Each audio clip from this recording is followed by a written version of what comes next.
This is the web transmission service of the Royal Canadian Military Institute. On February 7th, the Institute held our first Afghanistan Luncheon, honouring veterans of Canada's war in Afghanistan.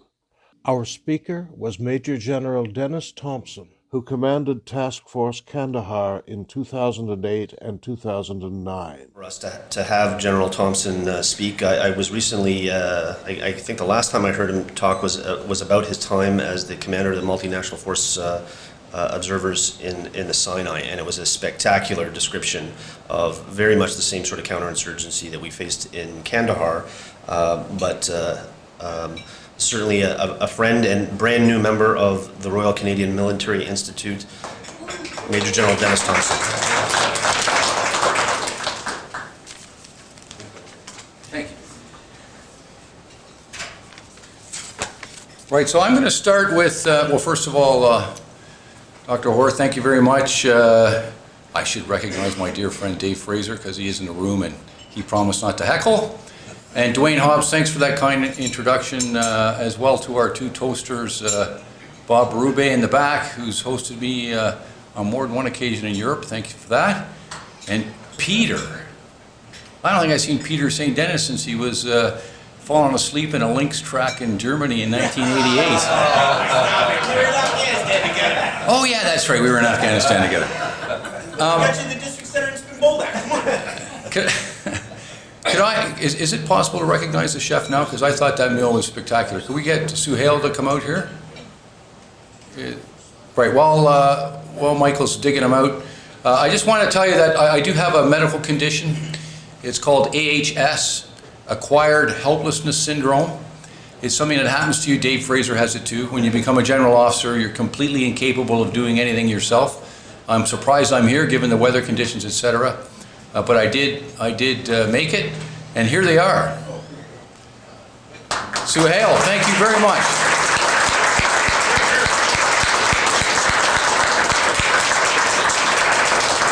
Just a quick comment to your team. We used to eat once a week at the Governor of Kandahar Province's palace in Kandahar City, and I gave Dwayne the task for you to come up with that meal. It was spot on. Thank you very much.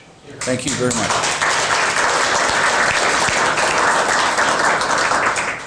So incompetent am I is that I booked my wife's train so that she got blocked by by that same First Nations population that's not letting trains through here. So sadly, Isabel couldn't make it. But I am still capable, I think, of getting myself home, but not of flipping the slides. So I do need someone to do that. And I'm looking at Mr. Pink and thinking, you know, Paul Carroll, you'd be the perfect guy to do. So I thought I'd start off today's little chat with a quote from Tolstoy's War and Peace, Book 4, Chapter 3. Sounds almost biblical, doesn't it? And this particular quote is set in 1806, immediately after the Russians and the Austrians have been defeated at Austerlitz by Napoleon.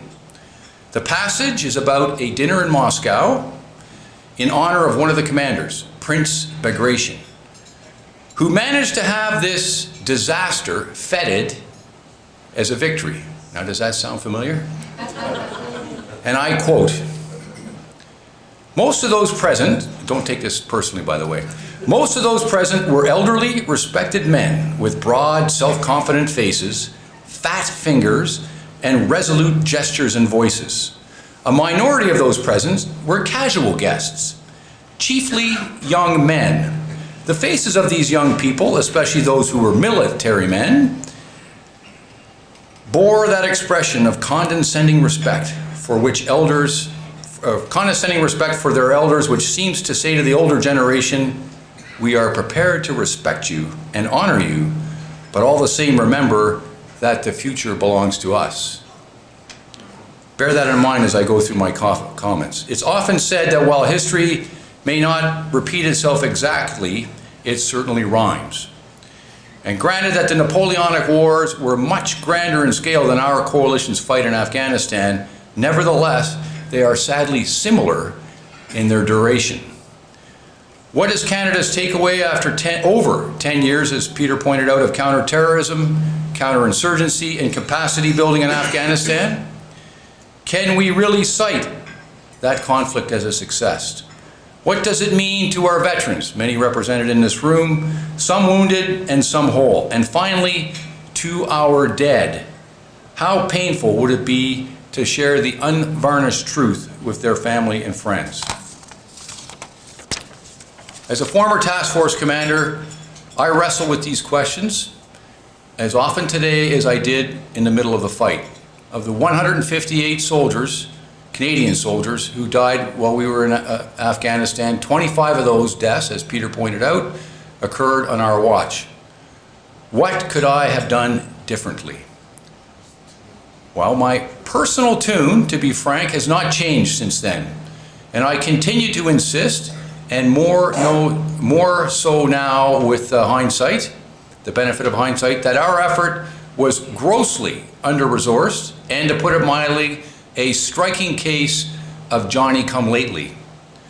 Without getting into a long, rambling academic dissertation about the necessary quantity and quality of boots on the ground in like scenarios, I would merely point to two other conflicts that I was involved with. And sure, as I said before, I know that no two conflicts can be directly compared, although they do have some rhyming passages. Bosnia in 1995 was a basket case, a disaster, when NATO intervened in 1996. I was on that initial mission as a company commander when 60,000 NATO troops flooded the country and squelched a conflict that had been raging for 3 years. The enforcement of the Dayton Peace Accords, while not perfect, resulted in exactly 0 direct fire casualties. 0. Similarly, when I was the 2 Brigade G3 force generating a battle group to go to Kosovo in 1999, I can bear witness to the immediate calming influence of 40,000 NATO troops on that country, or that conflict. Sure, these places aren't perfect today, but at least they're not killing each other. But that lesson, 60,000, 40,000, small places, big numbers, that lesson remained with me, and here I quote a former Canadian SRSG, or Special Representative of the Secretary General, Carolyn McCaskey, who said about the value of early intervention, pay me now or pay me more later. And we are definitely paying more later. Kandahar never enjoyed the proper level of resources until 2010. That was a year after my time and 9 years into the conflict.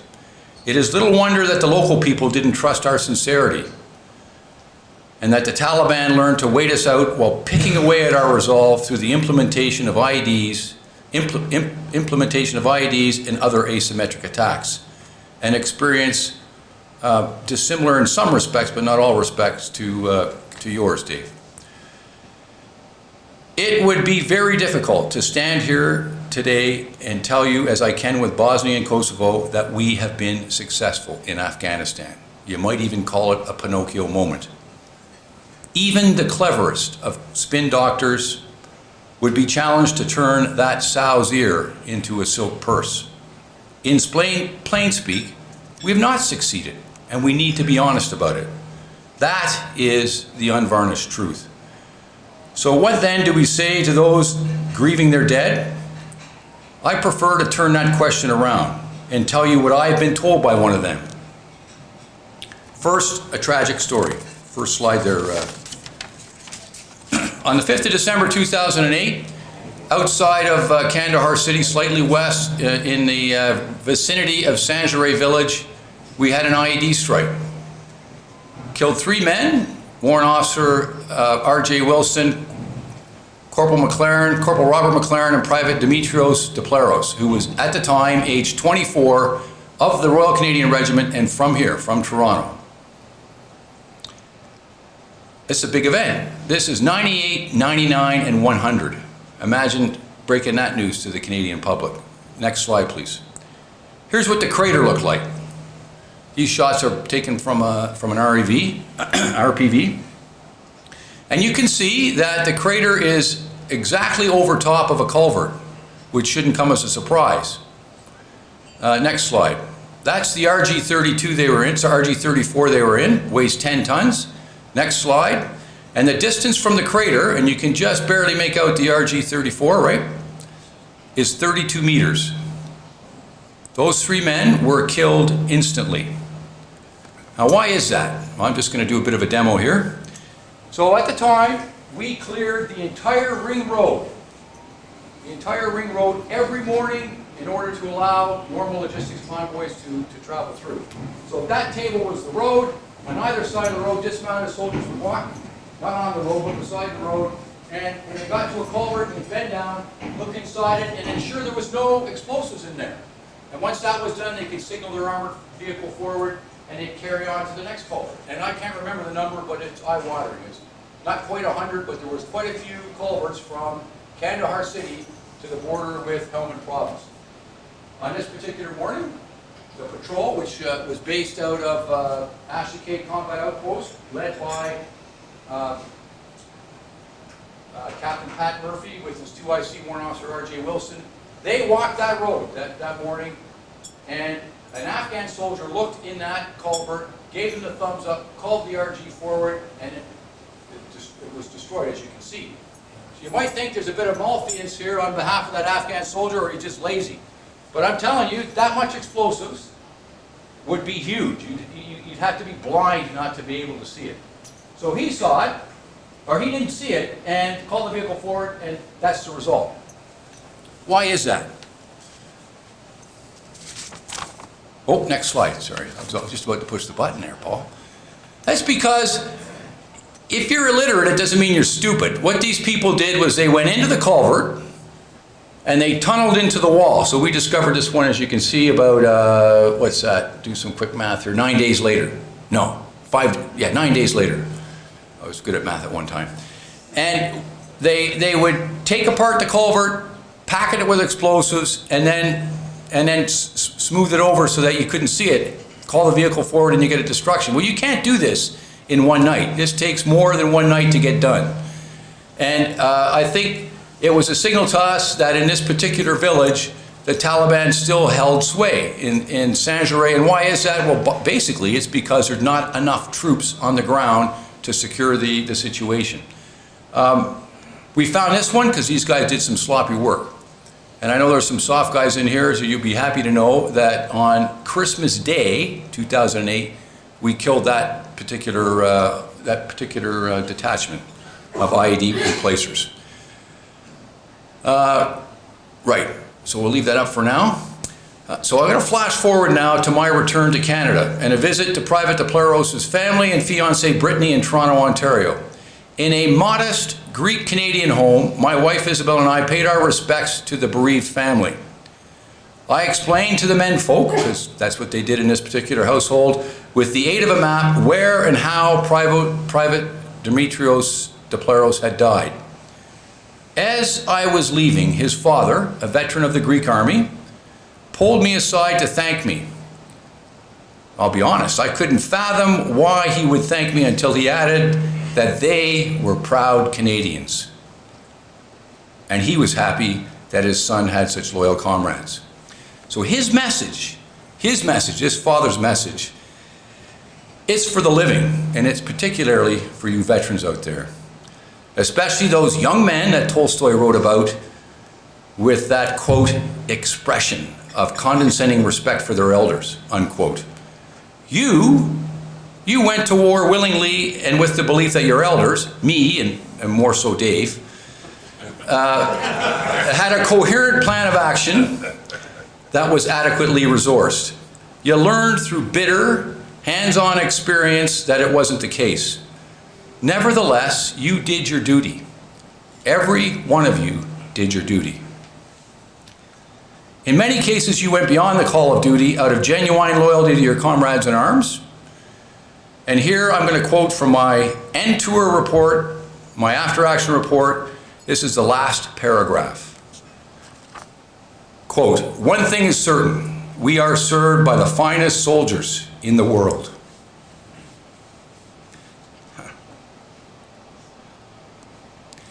They have held this province during a difficult fighting season without complaint and truly unbridled enthusiasm.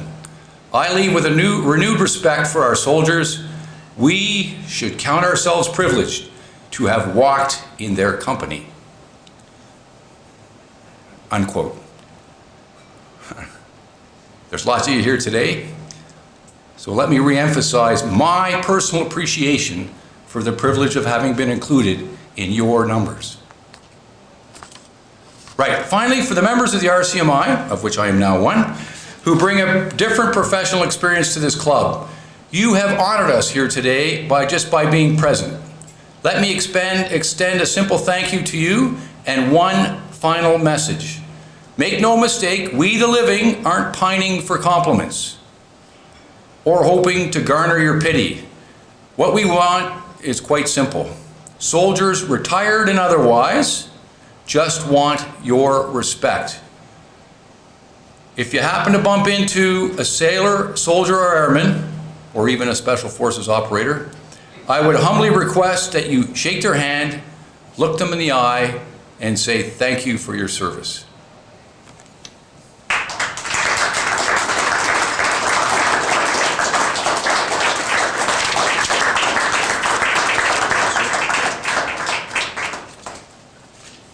You'll get off that easy. Oh, yeah? Now what? So now we have an opportunity. I think the generals agreed to take about 300 questions. None from Paul, though. There's a laser pointer on it. You can laser them if you want. So, do we have any questions from the audience, please? They're all tired. They're all tired? Sir. I have a question. Where do you see Afghanistan in 5 or 10 years from now? Not much different than it is today. You see, the problem with all these, the issue with most of these conflicts is we're not addressing the root problem, and the root problem is governance. And until you get to the governance problem, you're never going to solve it. You can capacity build until the cows come home, but if you don't address the problem of governance at all levels, you won't solve the issue in play. You can see it in Iraq, but my favorite example is actually Haiti. How many policemen have Canada trained in Haiti? Gazillions, right? And we're no further ahead. But what have we done with the Ministry of the Interior in Haiti? So if you don't get to that, it'll just be more of the same, and it'll be this unending war that we seem to be so fond of. The other issue is you can't employ a counterterrorism strategy in a counterinsurgency environment. It doesn't work, and it's the same thing in Egypt that's happening in the Sinai right at this given moment. General, just a question on, the Russians had boots on the ground. They had a lot of boots on the ground. How would that have made any difference in the NATO ISAF operations? I'm not talking about necessarily Western boots on the ground, but what I call it in academic parlance is quality density. So, again, it's not an academic discussion here, but in most people would tell you that you need 20 security force personnel for every 1,000 people in the population if you're going to conduct a proper counterinsurgency campaign. During Dave's time, it would have been somewhere around 4 or 5 per 1,000. During my time, it never climbed above 9.6. By 2010, it was 20 and a half. So we finally got there. But like I said, it's 9 years into the conflict. So it's too late. The Russians, I just go back to my expression, quality density, and leave it at that. Because you know what? The Egyptians do have enough troops in the Sinai, and they're not succeeding. Bob. Sorry, sir, but so when I was working with the various departments of development of the U.S. and Canada in Kabul, we work on 5-year horizons, and we're working on 6-month rotations. What's your view on the future with regards to how we coordinate and do a better job to coordinate both efforts, both the military apparatus and the development? I have no issue with 6-month combat tours. I don't think that's a problem. The problem is the turnover of leadership. So if you look at some of the longer counterinsurgency campaigns, if you look at the British in Malaya, their commanders, the top level guys, they were posted there. They stayed. They were there for the duration. And the only way, we should be doing the same thing, and the only way you can get away with that is by breaking the current career structure that we have in some respects, but also by reducing the commander's tempo And so we have this habit right now that we run everybody at 1,000 miles an hour when we go to these theaters. But the commander and specific people that have these leadership positions shouldn't be run into the ground, and they should develop a pace that can be maintained while everybody else is doing the headless chicken. So the answer is 6-month or 8-month combat tours, but longer command tours. So I only did 9 months, and you know, you can make a case for 2 or 3 year long tours to see something through. Because by the time you implement a change, it's no output is going to occur until you leave. I was just telling my table, by the way, when I arrived there, we wanted to know what's the measure of success in a counterinsurgency, and it typically is what a population feels about their personal security. So I got on the ground, this survey was done, presented to me. By the way, it wasn't done by guys like Peter St. Denis showing up and say, "Do you like me?" It was done by a very intricate Afghan contract of sorts. And these guys determined that 20% of the population felt insecure. When I left, that number was 40%. So I can hardly stand here and tell you that we were, you know, hugely successful.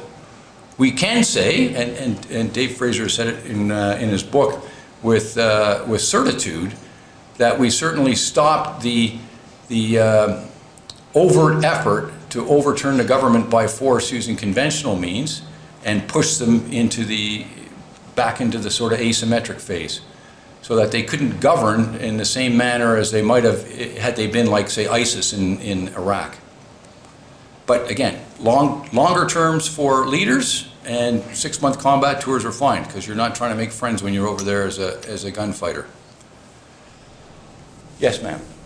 Sir, if you look at the Australian defence policy and their approach to procurement and to defence planning, by virtue of where they are in the world, they tend to have a long bipartisan or multi-partisan view of this is where we need to be. These are our threats to our, our national security in the region.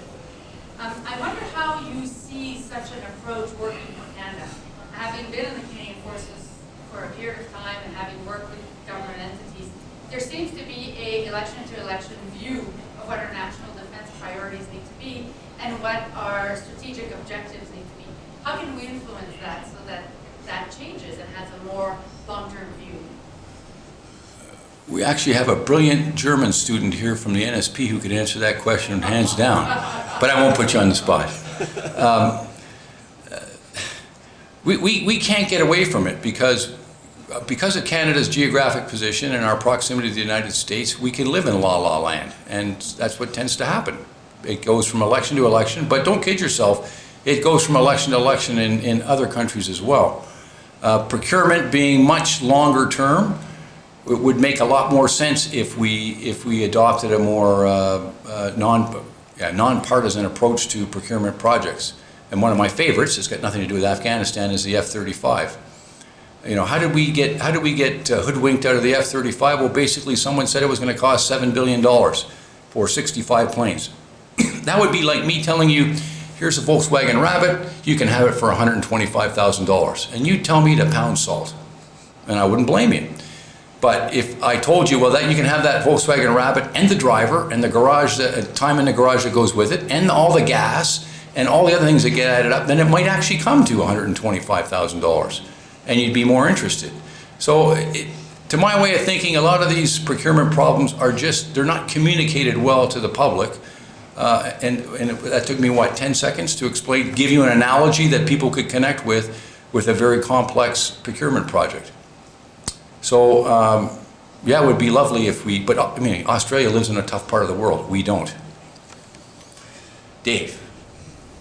Can you give a comment on the whole of government approach that you used and its applicability today? It absolutely functions. Again, it comes down to resources. It has to be properly resourced. So if you can't provide the security for the other elements of the whole of government team to operate, then you're right back to square one. So in terms of the whole of government approach, my personal approach was bring them as close in as possible, all the civilians. So when I arrived, perhaps the military wasn't as open as it could have been to the other government departments, and we started to integrate more of them into headquarters. And then we invited them to every meeting. So if you invite somebody to a meeting and they show up and they find out it's about, drive sprockets on Leopard 2 tanks, and they realize, hey, well, they're really not telling secrets about us in this meeting, they're just boring us to death with all this logistics stuff, then they'll leave. And after a while, they'll realize that they only really need to be present at the meetings where they have impact. So I think by opening it up as much as we did, and by signing a combined campaign plan, so between myself and Alyssa Goldberg, we signed a campaign plan that was called the Kandahar Action Plan, and it was here's what needs to be done on the security front, here's what needs to be done on the development front, and here's what needs to be done diplomatically, or governance, if you will. And started to chip away at that. But as we just heard from Bob back there, if you leave after 9 months, you don't really see the fruits of your labor. So the comprehensive approach works when it's properly resourced. And I'll just go really briefly back to my time in Bosnia. So I'm a battle group commander now. It's 2001. I'm responsible for 2 Abstinas. The whole idea of the comprehensive approach, there's no language around it, and yet we still had a meeting once a week, got all the NGOs, got the, what was he called, the senior representative of NATO, the senior civilian representative of NATO, all around the table once a week at 11 o'clock, and discussed what was going on in those 2 Abstinas. Comprehensive approach. And the reason they came, because lunch was served at 12 and it was free. Peter. Just a comment on yourself personally, and what people don't know, of course, you did a lot of stuff handwritten. You would send things that you had written by your own hand, including the stick diagram of a Pashtun, which I still have, and the influencers of said Pashtun. In the 9 months that you were there, and this is just your reflection, do you feel in your 9 months during that time that you had accomplished something? If I did, it didn't matter, because all those guys are dead now. Right? The guy who's on the poster, Haji Baran, he's dead. The chief of police, Matullah Khan, dead. Ahmed Wali Karzai, the half-brother of Hamid Karzai, dead. So, sure, I had an ethereal effect, and I was followed up closely, as everybody knows, by John Vance, who carried on in the same vein, slightly different focus, but pretty much the same vein, and accomplished as much as he could with the resources that he had. But we never got to those magic numbers until 2010, and then those numbers were given with a time limit. You're handing them, you're handing them your playbook. Say, oh, just wait these guys out, which is what they did. So the short answer is well, let me put it this way. When I left, General Leslie said to me, Dennis, you might not win this thing in 9 months, but you can certainly lose it. So I didn't lose it. Then that's the way it goes. Well, and the follow-on is, in terms of whole government, why did we not do, we being the military or that whole government approach in Afghanistan, educate the people back here on some of the gains that we're doing? Because all they heard was, soldiers killed, on an operation or whatever, but they didn't truly understand that this was a generational fix, that this is not going to be fixed overnight. You know what I mean? Yep. And why did we not, put as much of an IO campaign in Canada, although we're not supposed to do IO, I know some of this, but why did we, working with the government, why did that not sort of become a raison d'etre for them here in Canada? I can't really answer that question. What I can tell you is the reporters that I know fairly well, like Matthew Fisher or Ottawa, wrote a book. Wrote a book. Brewster, yeah, geez, Murray Brewster, yeah, Murray Brewster, who wrote an excellent book on all these subjects. What's more exciting? Watching some guys turn sod in a grape field, or reporting on a combat action in Arghandab district? It really does come down to what sells to the editors back home. And a lot of those reporters understood that they do have an understanding of the comprehensive approach, and would do their best to report on it, but it doesn't sell. It really comes down to that. Now, the other problem is, of course, back in Ottawa, they had targeted 3 signature projects and 6 priorities, if you might recall. And the first priority was build the capacity of the Afghan National Security Forces, and the other 5 were, I can't even remember what they were, but they were like education and a whole bunch of development and governance things. Yeah. And so I used to tell people this is a very interesting document, but of the 3 signature problems, 3 signature projects, and the 6 priorities, I'm only responsible for 1/12 of what's on that piece of paper. Capacity building of the Afghan National Army, not the security forces. So a bit out of sync in my thinking. Until you establish the proper security environment, you can't get on with all that stuff. Thank you. Good. Right. Paul. Left button. The left button is how you move it forward. Oh, no, that wasn't your question. Okay, sorry. Is there a mute on this? Your thoughts on negotiating with the Taliban at any point along that journey? Excellent question. How do you really defeat an insurgency? You politicize it. You turn them into a political party, you get them to run for elections, etc. So you can't get to that point unless you do negotiate with them. If you treat them like terrorists, and we don't negotiate with terrorists, then you're not going to get to that point where you can negotiate with them because you won't have any credibility. If you treat them like insurgents, somebody with a different point of view who's trying to impose their will through weapons because they can't make it happen any other way, I personally think that should be going on all the time. And especially when you got them on the ropes. Like early days, they were on the ropes. And we had an opportunity to politicize them, like the IRA has Sinn Féin. You politicize them, get them into the parliament. Well, for instance, in Egypt, you've got the Muslim Brotherhood, right, who got blamed for a whole bunch of things, quite rightly, for the way they ran the country for quite some time. But instead of letting them run in the next election, which is what they should have done, because they would have never got elected, they were so unpopular, they put them all in jail. Wrong answer. Negotiate. It's always important with legitimate authority and not with terrorists, but it all depends on how you brand people, because terrorism is a tactic, it's not a movement.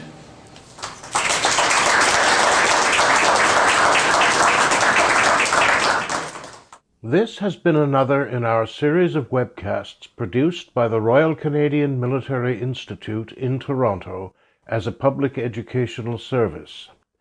You can find news of upcoming events and links to our webcast archives at www.rcmi.org. On behalf of the RCMI, this is Eric Morse saying goodbye for now, and thank you for joining us.